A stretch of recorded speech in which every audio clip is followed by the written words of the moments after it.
Continuing with our faith lead, Pope Francis's sudden death today came as something of a surprise, but his long illness and hospitalization, of course, this year led Vatican watchers to start speculating about who might be chosen as the next pope. Conclave, a movie about intrigue during a papal election, made a big splash not long ago during Oscar season, so we asked CNN's Nick Watt to look ahead and try to sort out fact from fiction. A new pope to lead the world's 1.4 billion Catholics will be chosen by just around 130 cardinals in a mysterious, many centuries old rite, the conclave, conclave, with key. They're locked into the Vatican, and all their phones are taken away. They're not allowed to communicate with the outside world until they elect a pope. Every cardinal under the age of 80 is summoned to Rome for this and must swear an oath of secrecy, punishable by excommunication. It's a secret ballot. The cardinals don't even know who voted for whom. Father Reese says the movie Conclave got it almost right. You have to commit to a side. Except a secretly elected cardinal would never be allowed in, and the cardinals' robes were slightly the wrong color. I think Hollywood got it better than the Catholic Church. I like the deeper red. By day, the cardinals will sit in silence and prayer in the Sistine Chapel under Michelangelo's magnificent ceiling. 2 votes in the morning, 2 in the afternoon, until one candidate wins 2/3 of the ballots. By night, they stay in a boarding house nearby where the horse trading happens late into the evening. Different cardinals will go around pushing for the candidate that they would like to see become pope. Your friends have to do that for you. You cannot do that yourself. That would indicate a level of pride that would be unacceptable in a pope. The Pope just has to be male and Catholic, but since 1389, the cardinals have always elected one of their own. After every inconclusive round of votes, the smoke from the chapel chimney is black. Ballots are burned with some chemicals thrown in to create the color. When a new pope is chosen, the smoke is white.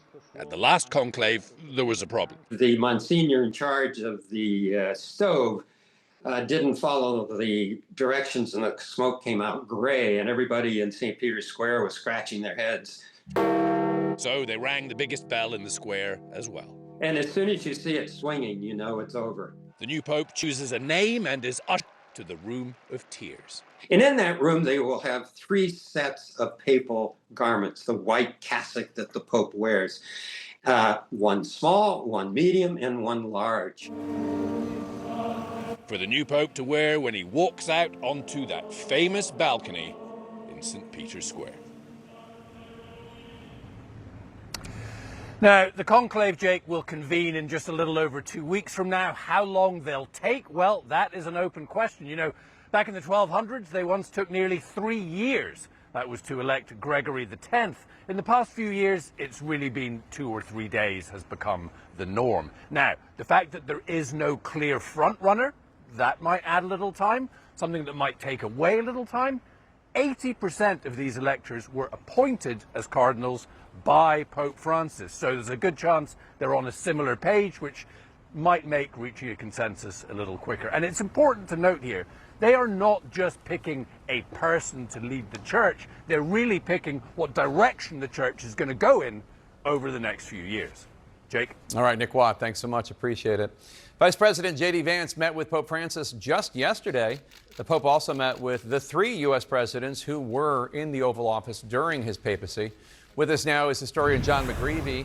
He is the provost at the University of Notre Dame, its 2nd-ranking official. Thanks for joining us. So after his election in 2013, Francis's pontificate spanned the terms of Barack Obama, Donald Trump, Joe Biden, and then a little bit of Trump again. Joe Biden, the only Catholic of them all. Talk to us a little bit about his relationship with all 3. Let's start with Trump, who met him in 2017. Well, you know, first of all, it's great to be here. The relationship with President Trump was somewhat antagonistic. You know, Francis was the first pope from the global South. And as such, he was focused on a lot of the issues that Catholics in the global South are focused on, including migration and environmental issues, among other things. And of course, Francis's view of migrants, that they have basic human dignity, that they need to be supported, was challenged in some ways, especially not so much even by the actions, but by the rhetoric of President Trump. So there was some tension there, even if there were sympathy on other issues, but there was real tension on some of the issues that were core for Pope Francis. How about his relationship with President Obama? Obama was president when Francis was first elected in 2013 and when he visited the United States back in 2015. You know, even judging by the statement that President Obama released this morning, it was a very warm, as far as we can tell, relationship. Now, on the one hand, President Obama was very pro-choice. Pope Francis, of course, is very pro-life on the abortion issue.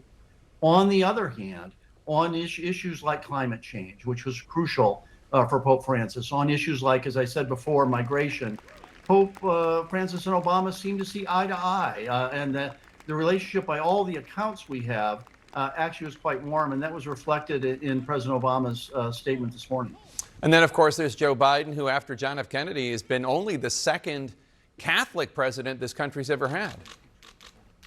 You know, one of the ironies of the recent past in the relationship between the Vatican and the U.S. is that President Biden was the most Catholic president we've ever had, a very faithful, practicing Catholic.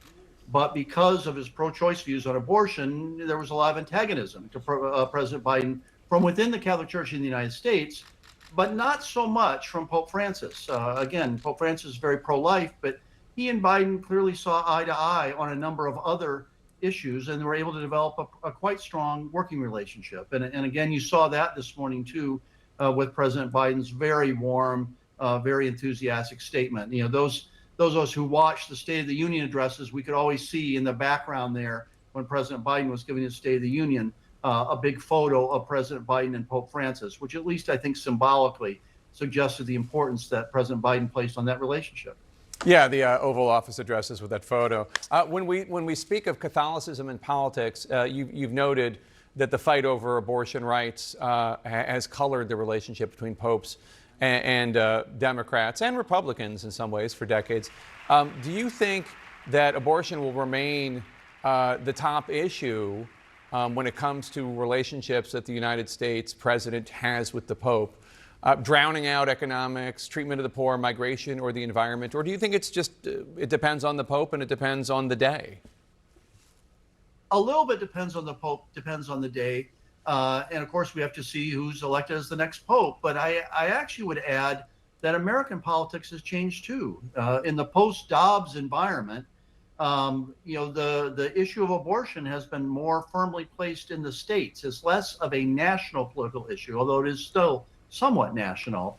And in that context, too, I think other issues are going to come to the fore, and they include migration, they include climate change, they include the kind of economy we have and how that protects the dignity of the poor, which was such a big issue for Pope Francis. So I do think the constellation of issues is going to shift a bit. John McGreevey, thanks so much. Really appreciate it. Thanks. Happy to be here.